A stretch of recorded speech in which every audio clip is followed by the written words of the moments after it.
They say that the strongest armies in the world do not fall because their soldiers are weak, but because their leaders are blind. And when we look back at the Second World War, at the rise and collapse of the Axis powers, Germany, Italy, and Japan, we see a pattern of blindness so vast, so breathtaking, that it almost seems unreal in hindsight. These were nations with disciplined armies, advanced technology, fierce loyalty, and immense early success. They dominated continents. They shocked the world. They seized territory with speed and force never seen before. But their downfall came not from enemy brilliance alone, and not from lack of bravery. It came from catastrophic strategic mistakes, errors that spiraled into disasters, blunders that multiplied until defeat was unavoidable. And perhaps the most haunting lesson is this: most of these mistakes were not forced on them. They were chosen. To understand how the Axis lost, we must go back to the mindset that shaped their every move. The war was not fought merely on battlefields, but inside the minds of the men who commanded it. Adolf Hitler believed he understood war better than his generals. Benito Mussolini believed Italy was destined to reclaim an empire it had lost centuries earlier. Japanese militarists believed the divine spirit of their soldiers could overcome any enemy, even one far more industrially powerful. These beliefs were not strategies, they were delusions, and those delusions would cost millions of lives. Germany's story begins in a place of confidence, even arrogance. After the rapid conquests of Poland, Denmark, Norway, Belgium, the Netherlands, and France, Hitler became convinced that Blitzkrieg, the lightning war, was unstoppable. The world watched in disbelief as German tanks sliced through Europe in weeks. Hitler interpreted these victories not as tactical successes, but as proof of his own genius, confirmation that his instincts were flawless. And so he made his first great mistake. He believed his enemies were incapable of adapting. He believed that because Europe fell quickly, the world would fall just as fast. But no strategy is invincible. Blitzkrieg relied on speed, shock, and overwhelming firepower, but it also relied on short campaigns. Germany did not have the oil, the manpower, or the production capacity to fight a long, grinding war. But Hitler dismissed economic realities. He believed victory was not a matter of industry, but willpower, and that belief would soon destroy him. Japan followed a similar path. For a decade, it had been fighting in China, expanding its empire through brutality and overwhelming force. Like Germany, Japan became convinced of its own racial superiority, believing Western nations were weak, disunited, and unwilling to fight. When Japan struck Pearl Harbor in 1941, the attack was masterfully executed, but strategically suicidal. Japanese leaders believed destroying the U.S. Pacific Fleet would shock America into negotiating. Instead, it ignited a fury so intense that every American factory, shipyard, and airfield roared to life. Japan did not understand the enemy it was provoking, and worse, it failed to understand the new world it was creating. By targeting battleships while missing vital aircraft carriers, Japan left the door wide open for the United States to reshape naval warfare entirely. Within months, the Pacific had become a battleground of air power, a realm where Japan could not compete for long. As for Italy, its biggest mistake was entering the war at all. Mussolini believed that Germany was destined to win quickly and wanted a share of the spoils. But Italy's military was unprepared, under-equipped, and poorly trained. Its economy was weak, its logistics chaotic, and its weapons outdated. Yet Mussolini pushed forward, seeking easy victories. Instead, he created crises that forced Germany to intervene repeatedly, first in Greece, then in North Africa. Hitler had once envisioned Italy as a strategic partner. Instead, it became a liability, draining German resources at every turn. But the most fatal mistake of the Axis was not in individual battles or specific invasions. It was in the decision to fight too many enemies at once. This single choice transformed a series of winnable conflicts into an unwinnable global war.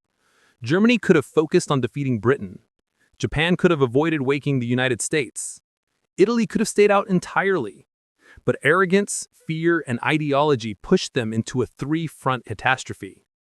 Germany fought Britain in the west, the Soviets in the east, and later the Americans across 2 oceans. Japan faced the United States, the British Empire, Australia, China, and Southeast Asia. Italy collapsed from within, torn apart by humiliating defeats and internal unrest. The Axis, alliance, once presented as a united front against the world, now revealed itself as a disorganized, uncoordinated mess. And yet, despite these failures, the Axis powers continued to believe victory was possible.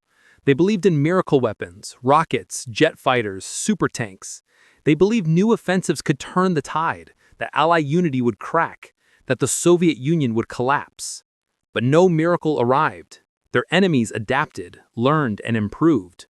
Germany and Japan were trapped in wars that had created but could no longer control. And the greatest irony of all is that the Axis powers could have avoided defeat. Germany could have avoided war with the United States. Japan could have avoided war with Britain. Italy could have avoided war altogether. But each nation misread the world, misread their enemies, and misread themselves. They believed they were destined to win. They believed the world would bend to their will. They believed fear was a weapon more powerful than industry. But fear fades. Bullets run out. Empires crumble. And so the Axis powers walked step by step into a disaster of their own design. They were not destroyed by the brilliance of their enemies, but by the blindness of their leaders.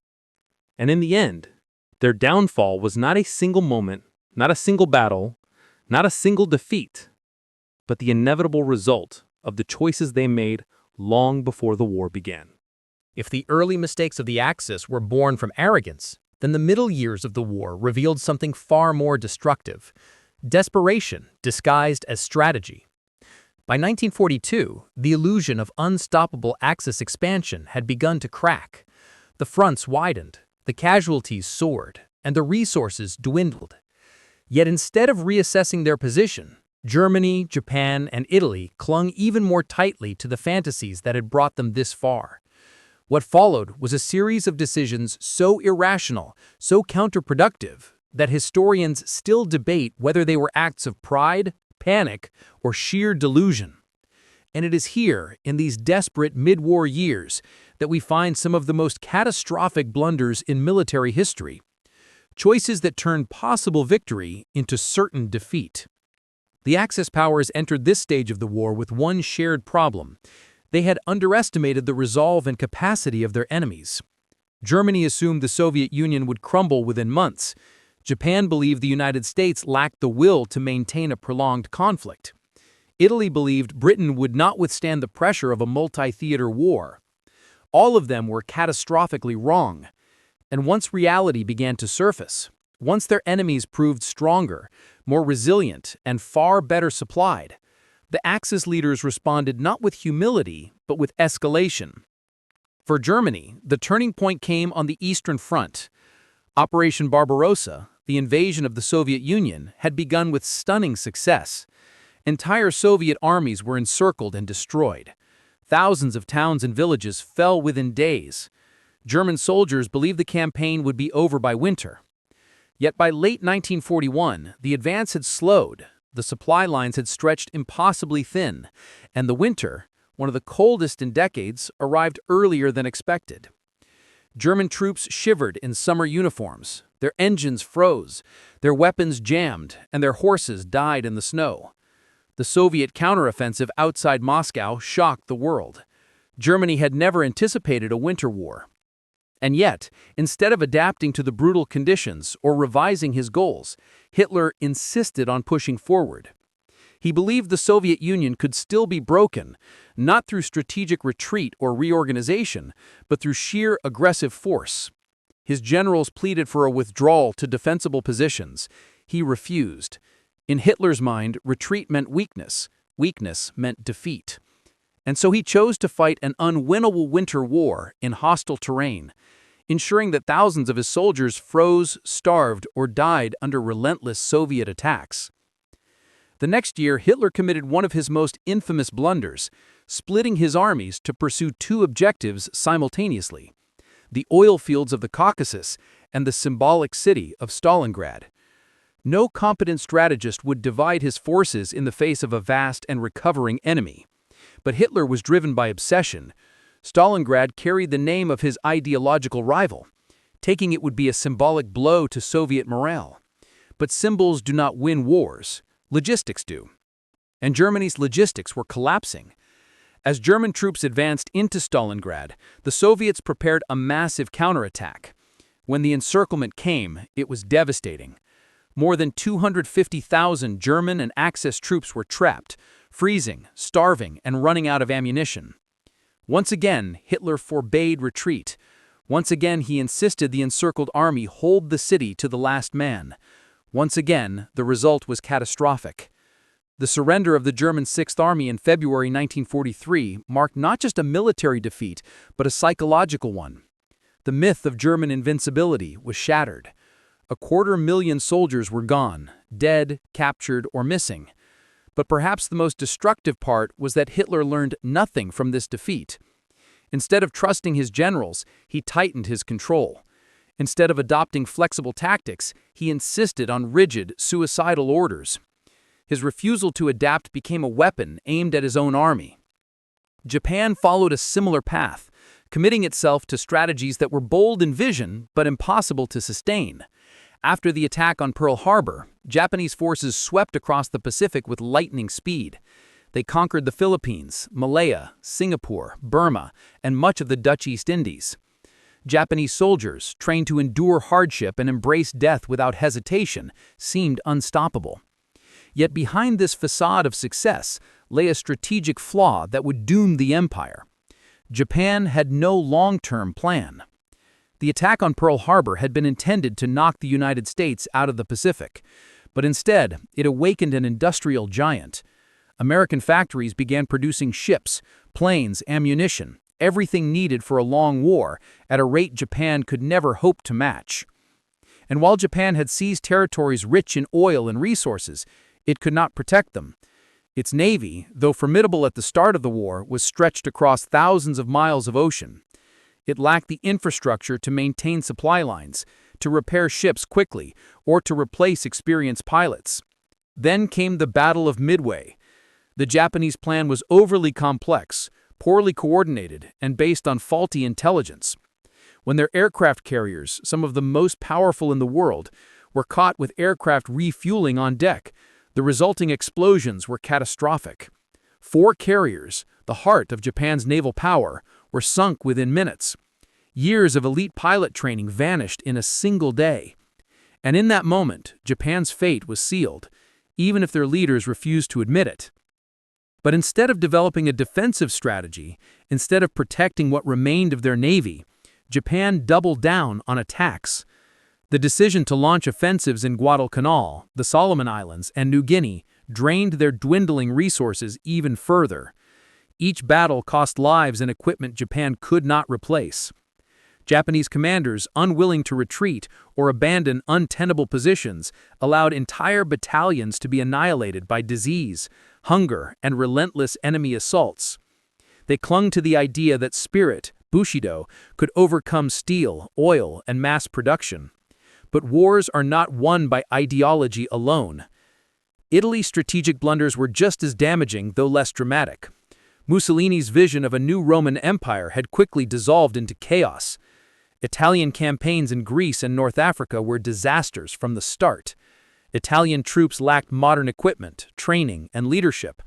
Supply lines were thin and morale was low. Mussolini had launched wars without preparing for them, and now he relied on Germany to rescue him. Hitler's irritation with Italy grew with every failed operation. But irritation did not change the reality. Germany had to divert troops, tanks, and resources to prop up its faltering ally. These diversions weakened Germany's strength on the Eastern Front, adding weight to the growing list of self-inflicted wounds. By 1943, the internal collapse of Italy was complete. Allied forces invaded Sicily and soon the mainland. Mussolini was overthrown by his own government. Italy surrendered, and German forces were forced to occupy much of the country, fighting brutal battles in mountainous terrain to hold back Allied advances. Italy's collapse turned an Axis partner into a liability. The Germans now had to defend a new front, stretching their already thin resources even further. Throughout these years, the Axis powers made one more devastating mistake. They underestimated the power of industrial warfare. Germany's factories were producing tanks and ammunition, but not at the same scale as the United States or the Soviet Union. Japan's shipyards could not replace carriers and destroyers fast enough. Italy had little industrial capacity to begin with. Meanwhile, the Allies, especially the United States, were producing tanks, planes, and ships in overwhelming numbers. For every aircraft Japan lost, the United States could build 5 more. For every German tank destroyed, the Soviets could replace it with 3. The Axis powers also failed to coordinate effectively. Germany and Japan rarely communicated, shared intelligence, or planned joint operations. Their allyship was more symbolic than strategic. Instead of collaborating to overwhelm their enemies, each pursued its own separate goals. Japan never attacked the Soviet Union from the east, even when Germany desperately needed relief on the Eastern Front. Germany never diverted forces to assist Japan in the Pacific. The Axis alliance was fractured from the start, built on shared ideology rather than shared strategy. By 1943, the Axis powers were no longer shaping the war, they were reacting to it. Hitler ordered offensives with units that were exhausted and undersupplied. Japanese commanders sent pilots on near-suicidal missions to slow the American advance. Italian forces fractured and disintegrated under pressure. What had once been a powerful alliance was now a collection of isolated, desperate regimes fighting enemies far stronger than themselves. And through it all, the Axis refused to consider peace. They refused to retreat. They refused to negotiate. They believed surrender was dishonorable, that sacrifices would somehow lead to victory, that the tide would turn if they simply fought harder. But wars are not won by stubbornness. They are won by adaptability, logic, and strategy. The Axis powers possessed none of these by 1943. Their downfall was no longer a matter of if, but when. By 1944, the Axis powers were no longer a coherent force. They were a series of desperate regimes scrambling to survive on multiple fronts. In Europe, Germany faced the inexorable advance of the Allies from the west and the relentless pressure of the Red Army from the east. Its once mighty armies were exhausted, their morale eroded by endless losses and the knowledge that Hitler's insistence on rigid orders had already condemned hundreds of thousands. Supply lines were overstretched, towns were abandoned to the advancing Soviets, and the infrastructure necessary for sustained warfare, railroads, bridges, factories, had been decimated by relentless Allied bombing campaigns. Yet Hitler, obsessed with symbolic victories, refused to concede even a foot of territory. Retreat was framed as treason, compromise as betrayal. The very rigidity of his command became a weapon that destroyed his own armies. Meanwhile, the Allies had learned to exploit every Axis weakness. Strategic bombing campaigns, intelligence breakthroughs like Ultra, and carefully coordinated amphibious assaults stretched Axis resources to the breaking point.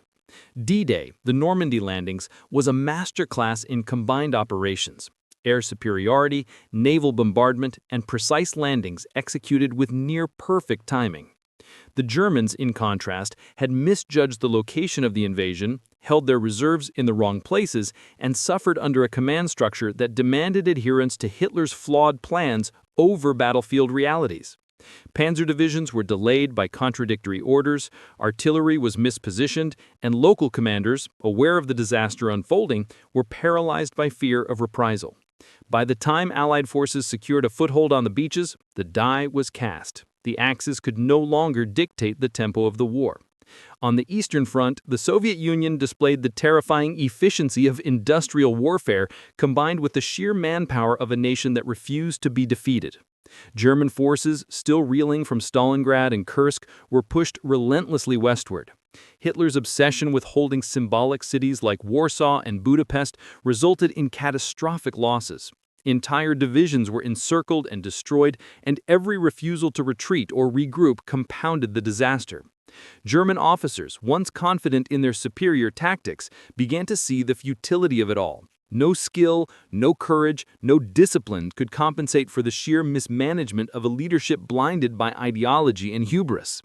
The Axis collapse was no longer theoretical, it was unfolding, mile by mile, city by city, casualty by casualty.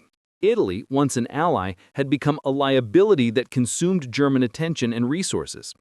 Allied forces steadily advanced up the Italian peninsula, encountering rugged terrain but facing troops whose morale had collapsed after years of poor leadership and ineffective equipment.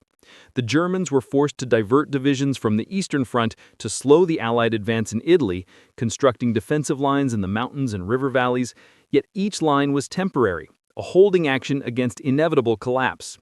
The Italian surrender had not ended fighting, it had simply shifted the burden to German soldiers now fighting a defensive war on foreign soil. And for Hitler, every defensive posture was anathema. Retreat was unthinkable, even when necessary. Japan across the Pacific mirrored Germany's errors in striking contrast with the overwhelming industrial might of the United States. After Midway, Japan had been on the defensive, yet it refused to concede strategic positions. The Solomon Islands, New Guinea, and the Philippines became battlefields where Japanese forces cut off from supply lines fought to the last man.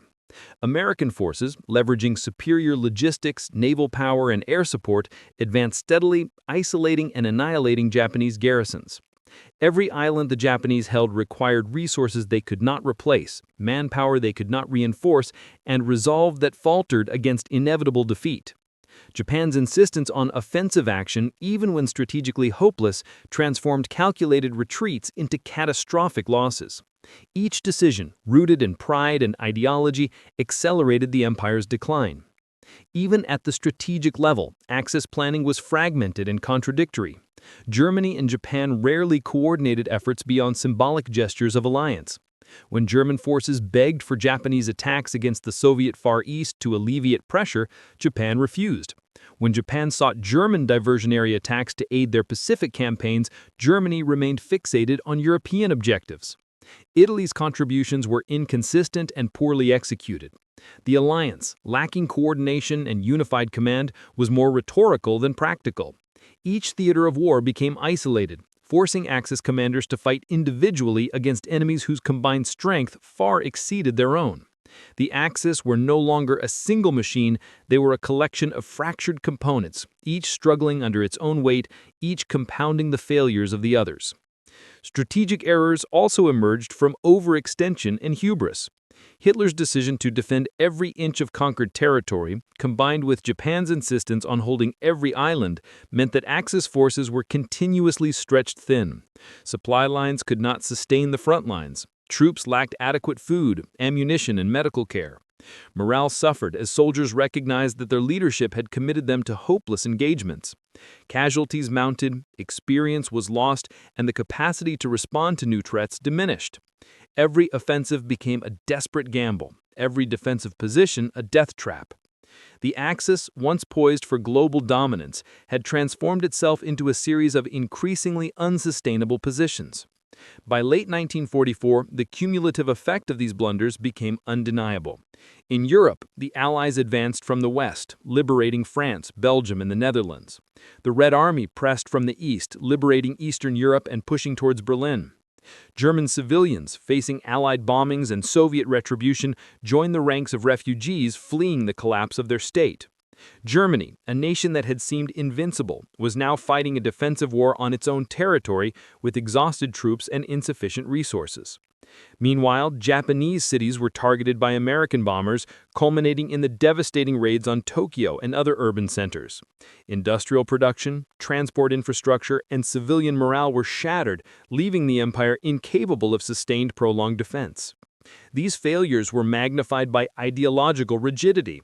Hitler's refusal to allow tactical withdrawals, his insistence on no surrender orders, and his dismissal of professional military advice turned manageable setbacks into disasters. Similarly, Japanese military culture emphasizing honor, sacrifice, and refusal to retreat led to the destruction of units that could no longer fight effectively. Italy's dependence on German assistance combined with poor leadership ensured that its military failures compounded German burdens rather than alleviating them. Across the Axis, ideology dictated strategy, even when it led directly to defeat.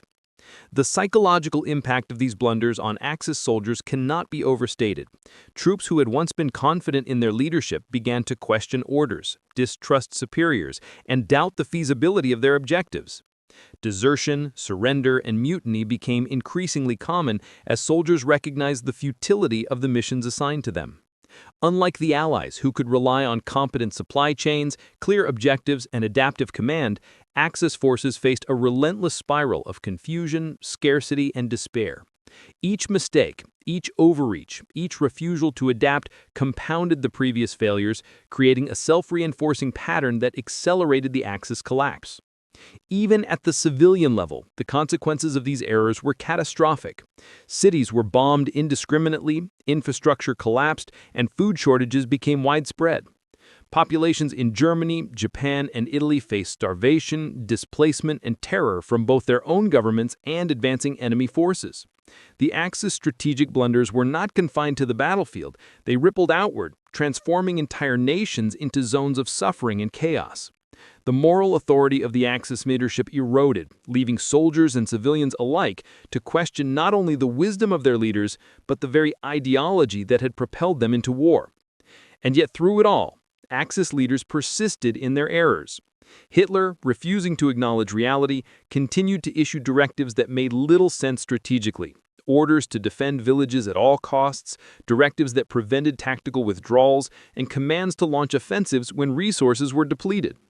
Japan's high command clung to the hope of inflicting sufficient casualties on the Americans to force a negotiated settlement, even as every island battle demonstrated the impossibility of such a strategy. Italy, fragmented and demoralized, became a theater of constant defensive improvisation rather than a coherent ally. The Axis powers had become prisoners of their own pride, ideology, and arrogance. By the final months of the war, the pattern was unmistakable. German armies crumbled under dual pressure from the east and west. Japanese garrisons were systematically isolated and destroyed. Italian forces had ceased to be a meaningful strategic partner. The Axis had squandered opportunity after opportunity through poor planning, overextension, and the inability to adapt. The Allies, in contrast, advanced with coordinated strategy, overwhelming resources, and a willingness to adapt tactics to the reality on the ground.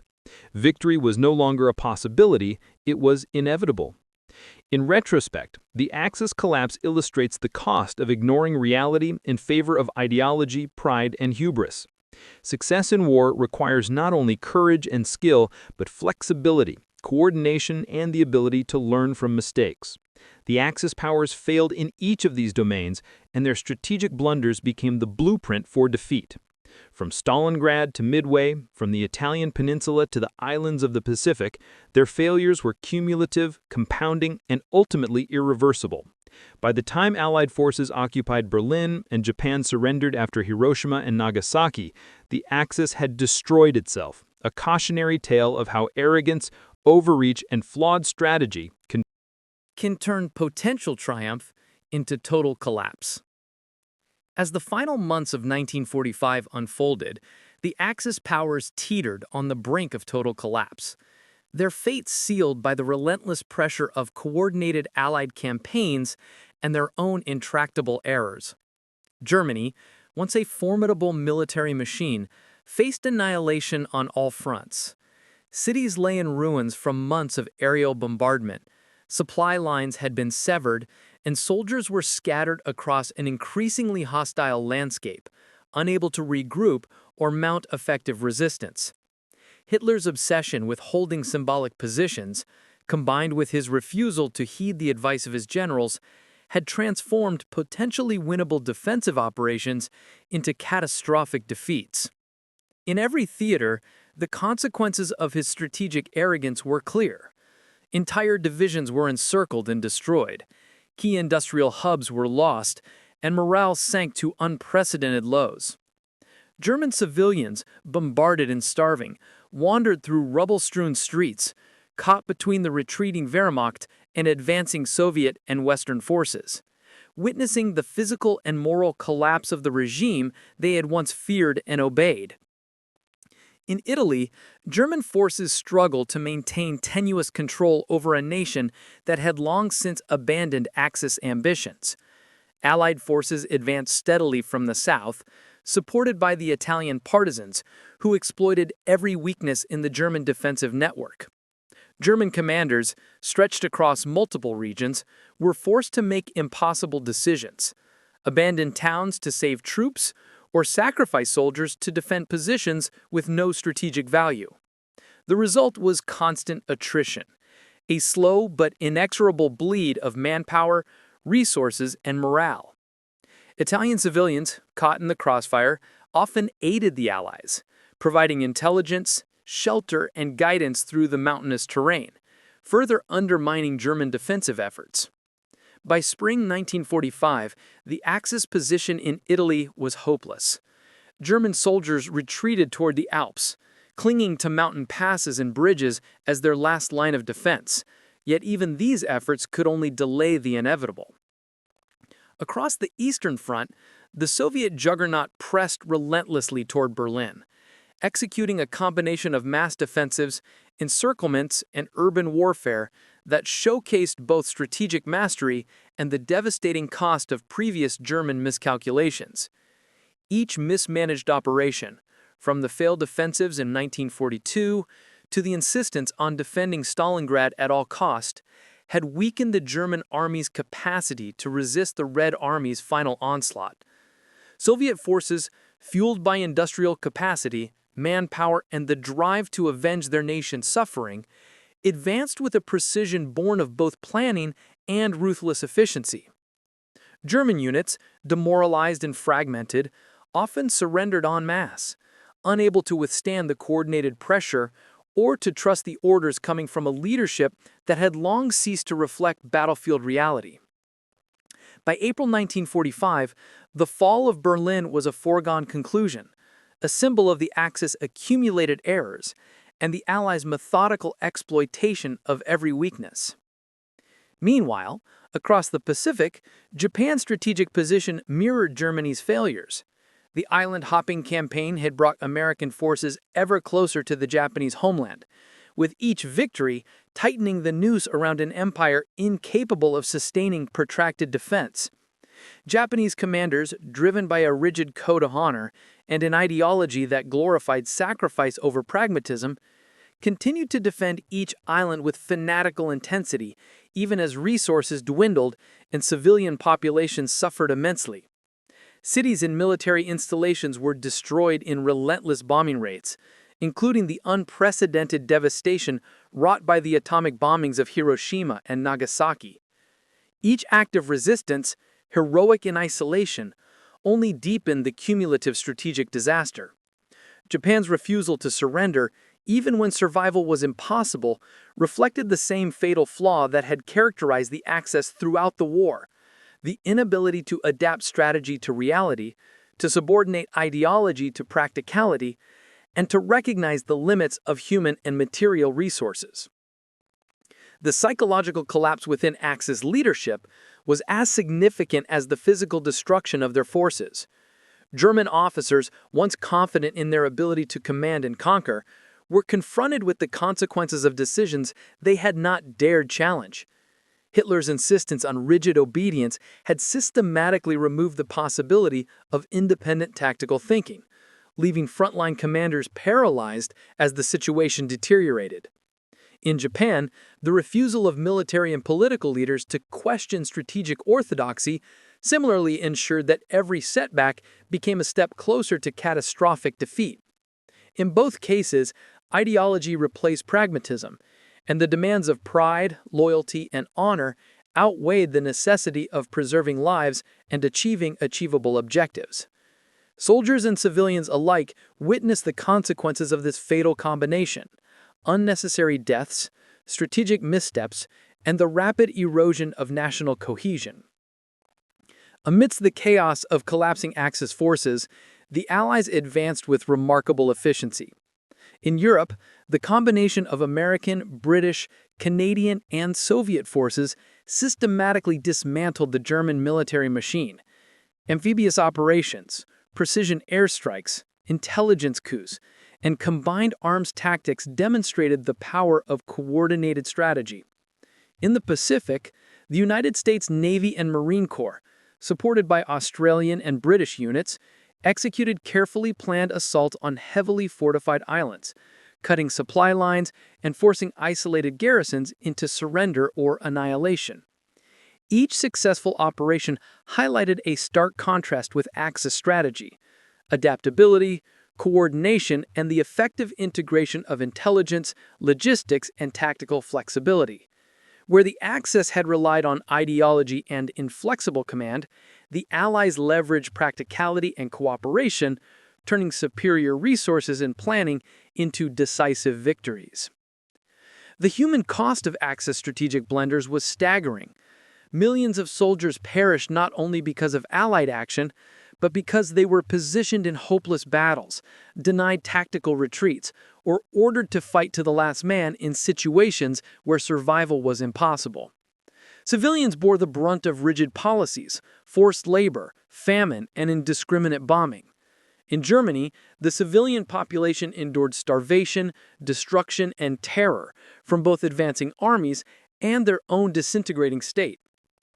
In Japan, civilians were conscripted into defensive preparations, evacuated from cities under fire, or killed by relentless air raids. Axis errors amplified suffering on a scale that was both immediate and enduring, demonstrating the profound moral consequences of strategic miscalculation. History would remember not only the military defeats, but the human tragedies that accompanied them. Yet within this collapse, there were moments of extraordinary resilience and heroism. Allied soldiers, operating in unfamiliar terrain and facing determined resistance, displayed adaptability, courage, and moral clarity. Civilians aided in resistance movements, espionage, and relief efforts, demonstrating that victory was not merely a product of superior firepower, but of human ingenuity, coordination, and determination. The contrast between Axis inflexibility and Allied adaptability underscores a central lesson. In war, the ability to learn, adapt, and respond to changing circumstances often outweighs raw strength. The Axis powers had failed not for lack of soldiers or weapons, but for their inability to reconcile ideology with practical reality, to adjust to the dynamic battlefield, and to recognize the limits of both manpower and material resources. As the war drew to a close, the final collapse of Axis power was both swift and decisive. Germany surrendered unconditionally in May 1945, following the fall of Berlin, the suicide of Hitler, and the dismantling of the Nazi command structure. Japan surrendered in September 1945, after the atomic bombings and the Soviet declaration of war, marking the end of the Axis as a strategic force. Italy, already politically fragmented, had ceased to be a meaningful military partner long before, illustrating how disunity and poor leadership can accelerate defeat. Across continents, the consequences of strategic miscalculation were laid bare. The Axis had overextended, mismanaged resources, ignored practical realities, and elevated ideology above survival. Their defeat was comprehensive, inevitable, and self-inflicted in large measure. In the aftermath, historians, military analysts, and strategists study the Axis collapse to extract lessons for future conflicts. Stalingrad, Midway, Normandy, and Okinawa were not merely tactical victories, they were reflections of the broader principle that strategy divorced from reality, flexibility, and coordination leads to failure. The Axis powers, despite their early successes, had systematically sabotaged their own potential through overreach, hubris, and rigid adherence to flawed ideology. Allied success, conversely, was a product of adaptability, communication, planning, and moral clarity. The war's conclusion reinforced the importance of critical thinking, the capacity to learn from mistakes, and the willingness to subordinate pride to necessity in the conduct of complex operations. Ultimately, the story of the Axis defeat is a cautionary tale about the interplay of strategy, leadership, and human decision-making. It demonstrates that even the most formidable military powers can collapse when their planning is inflexible, their leaders are unyielding, and their decisions prioritize ideology over survival. The failures of Germany, Japan, and Italy reveal how critical it is for military and political leaders to adapt to circumstances, listen to counsel, manage resources wisely, and recognize the limits of both manpower and material. Where the Allies succeeded through coordination, planning, and pragmatism, the Axis failed through rigidity, overconfidence, and strategic myopia. This imbalance determined the outcome of the war and reshaped the global order. As the world emerged from the shadow of conflict, the lessons of Axis strategic blunders remain vivid.